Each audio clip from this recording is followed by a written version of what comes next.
বন্ধুরা, শুক্তো বাঙালির এমনই একটা পছন্দের পদ।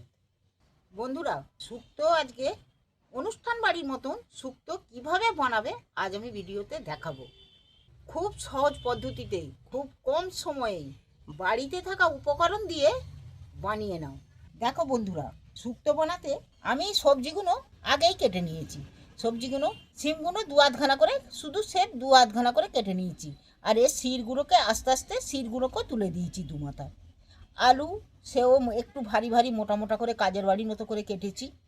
আলু উচ্ছে কেটে নিয়েছি। এখানে সজনা ডাঁটা তার ছাল ছাড়িয়ে কেটে নিয়েছি। বেগুনও নিয়েছি কেটে, কাঁচকলাও নিয়েছি এখানে কেটে। যা সবজি, সমস্ত সবজি আমি কেটে ধুয়ে পরিষ্কার করে নিয়েছি। আর নিয়েছি সাথে এখানে ঘরোয়া হাতে তৈরি বিউলির ডালের বড়ি। এই শুক্তো পাতে থাকলে আর কিছুর দিকে চেয়ে দেখতে হবে না। তা বন্ধুরা, সঙ্গে পুরোটা থাকবে, দেখবে কিভাবে আমি বানাই। খুব সহজ পদ্ধতিতেই এত তাড়াতাড়ি বানিয়ে নিতে পারবে তোমরা যে কেউ ঝটপট। অনেকে শুক্তো বানাতে গেলে ভয় পায়, কিন্তু না, শুক্তো খুব সহজ পদ্ধতিতে আমি আজ দেখাবো। তা বন্ধুরা, সঙ্গে থাকো, দেখো।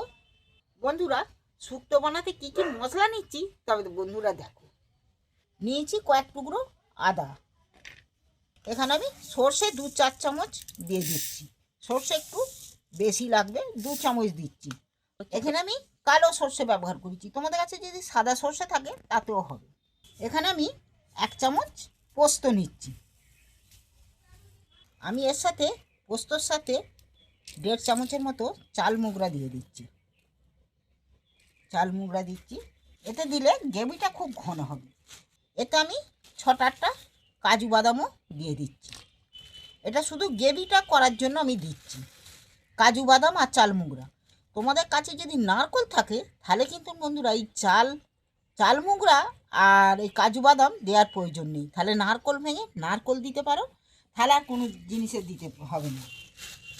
নারকোল তো আর সবসময় থাকে না কাছে, তাই দিতে পারছি না, এইগুলো দিয়েই ম্যানেজ করছি। এতেও ভালো হবে, তবে নারকোল দিলে আরও খুব ভালো হবে। এখানে আমি একটা মিক্সার জার নিয়েছি। এবারে এই উপকরণগুলো সব এর মধ্যে দিয়ে দিচ্ছি। দিয়ে আমি একটু জল দিয়ে দিচ্ছি। এটাকে আমি একটু পেস্ট করে নিচ্ছি। বন্ধুরা, এবার আমি ভাজা মশলার জন্য কিছু মশলা তৈরি করে নিচ্ছি।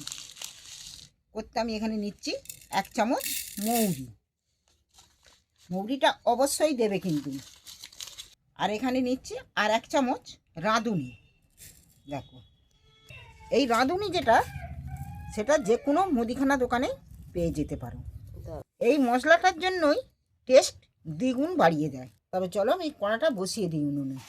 এই মশলাটাকে একটু ভেজে নেবো, খালি হালকা করে, খুব বেশি নয়। দারুণ একটা সেন্ট উঠেছে। এবার আমি ঢেলে নিচ্ছি। আমি এটা একটু ঠান্ডা হলে গুঁড়িয়ে নেবো। কড়া বসিয়ে কড়ায় জল দিয়ে দিচ্ছি। আমি জলটার মধ্যে 1 চামচ নুন দিয়ে দিচ্ছি। কেটে রাখা আলুগুলো জলের মধ্যে তুলে দিচ্ছি। একটু কিছুক্ষণ 2-5 মিনিট একটু সেদ্ধ করে নেব। আলুটা 2 মিনিট হয়ে গেছে, বেশি সেদ্ধ তো করবো নি। এইবার আমি ডাঁটাগুলো দিয়ে দিচ্ছি, সিমগুলো তুলে দিচ্ছি। আবারও 2 মিনিট সেদ্ধ করব। জাস্ট মিনিট 3 হয়ে গেছে। হাফ হাফ সেদ্ধ মোটামুটি হয়ে গেছে। ফুল সেদ্ধ করলে গলে যাবে। আর আমি এটা একটা ছাঁকনির মধ্যে সবজিগুলো ঢেলে নিচ্ছি। সবজিগুলো আমি এই গামলাটার মধ্যে নিয়ে নিচ্ছি। আর এই জলটা এই শুক্তোর মধ্যেই দরকার পড়ে যাবে। এই জলটাই দিয়েই শুক্তো রান্না হবে। আমি এটা সরিয়ে রাখছি। গরমটা থাকলে সেদ্ধটা একটু বেশি হতে থাকবে, তার থেকে আমি একটু সামান্য গরম ঠান্ডা জল একটু ঢেলে দিচ্ছি এর মধ্যে। একটু ঠান্ডা হয়ে গেলে তুলে নেব। এইবার আমি তেল দিয়ে দিচ্ছি। তেলের পরিমাণ একটু বেশিই দেবো। দেখো, তেলটা গরম হয়ে গেছে। প্রথমেই আমি কেটে রাখা বেগুনটা ভেজে নিচ্ছি।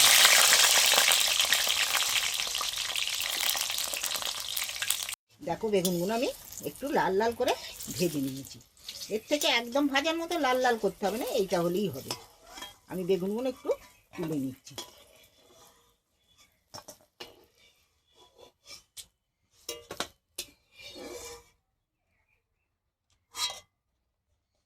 এইবার কলাগুলো ভেজে নিচ্ছি।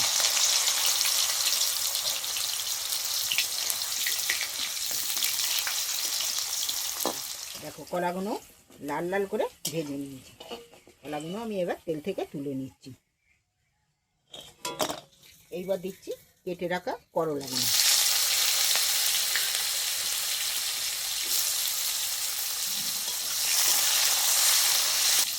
করলাগুলো একটু মুচমুচে করে, এর থেকে বেশি করলাগুলোকে একটু মুচমুচে করে ভেজে নেব। দেখো করলাগুলো ভাজা হয়ে গেছে। করলাগুলো তেল থেকে তুলে নিচ্ছি।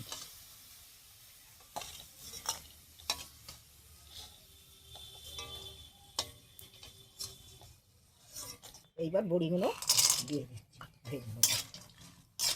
তোমরা পারলে খেসার ডালে বড়িও দিতে পারো, তবে এই বিউলির ডালের বড় বড়ি দিলে টেস্টটা দারুণ আসে। ঠিক আছে, তুলে নিচ্ছি।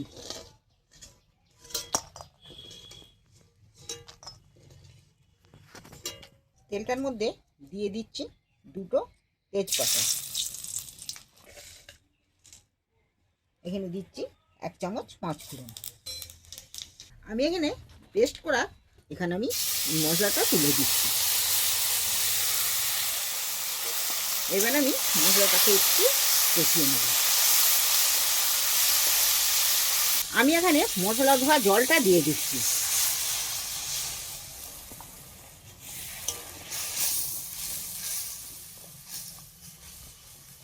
এইবার আমার সেদ্ধ সবজিগুলো এর মধ্যে তুলে দিচ্ছি।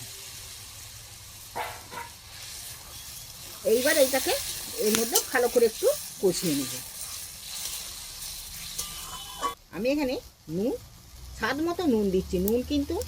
নুন সবজি সেদ্ধর সময় অল্প করে নুন দিয়েছি, সেই নুন জলটা কিন্তু রয়েছে, তাই আমি ব্যবহার করব, তাই নুন কম দিল। এইবার আমি একটু নাড়াচাড়া করে কষিয়ে নেব। সামান্য একটু হলুদ দিচ্ছি, খুব অল্প করি, এতে বেশি হলুদের প্রয়োজন নেই। হলুদ একটুখানি দিলে কালারটা দেখতে খুব ভালো লাগে, একদম সাদা হয়ে থাকে তো। দেখো হলুদ দেওয়া বলে বুঝতেই পারা যাবে না, কিন্তু তবু আমি দিয়েছি এর মধ্যে হলুদ। এখানে আমি 1 চামচ চিনি দিচ্ছি, সামান্য একটু স্বাদটা পাল্টানোর জন্য। দেখো সেগুলো মশলাগুলো দিয়ে মশলাটা কষানো হয়ে গেছে। ভেজে রাখা কলা আর বেগুন তুলে দিচ্ছি। কলা, বেগুন, বড়ি, খালি উচ্ছেগুলো একটু পরে দেবো। এবার সেই মশলা সেদ্ধ জলটা আমি এইবার দিয়ে দিচ্ছি এর মধ্যে। একটু নাড়াচাড়া করে একটু ফুটে উঠে চাপা দিচ্ছি না। এখানে আমি গরুর দুধ ব্যবহার করছি। তোমরা যদি নারকোল পাও, নারকোল পুরো দিতে পারো সেই মশলার সঙ্গে, তাহলে কিন্তু নারকোলের দুধও তোমরা ব্যবহার করতে পারো। আমার নারকোল নেই, আমি তাই গরুর দুধই এক বাটি ব্যবহার করছি। ততক্ষণ মশলাটা একটু সব উপকরণগুলো দিয়ে মশলাটা একটু, আনাজগুলো সবজিগুলো আর কি, মশলাটা একটু সেদ্ধ হোক। যে ভেজে রাখা মশলাটা, সেই মশলাটাও কিন্তু আমি দিয়ে দিচ্ছি এর মধ্যে। তাহলে শুক্তোটা কিন্তু দারুণ টেস্টি আর দারুণ স্বাদের হবে। আমি একটু চাপা দিয়ে সেদ্ধ করতে বসাচ্ছি। দেখি এবার খুলে কতটা ঘন হয়েছে দেখছো। বড়িও কিন্তু সেদ্ধ হয়ে গেছে। এইবার আমি ভাজা উচ্ছেগুলো তুলে দিচ্ছি।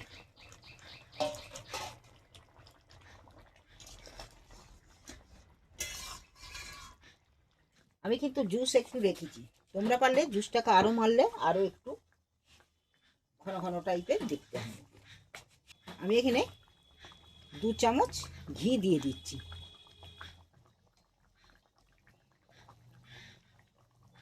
গাওয়া ঘিটা না দিলে শুক্তোর ঠিক মজাটাই হয় না।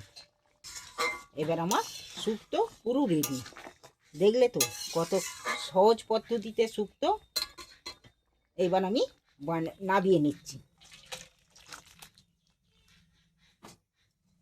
এইভাবে এই পদ্ধতিতে তোমরা যদি শুক্তো রান্না করে খাও, কাজের বাড়ির শুক্তো কি?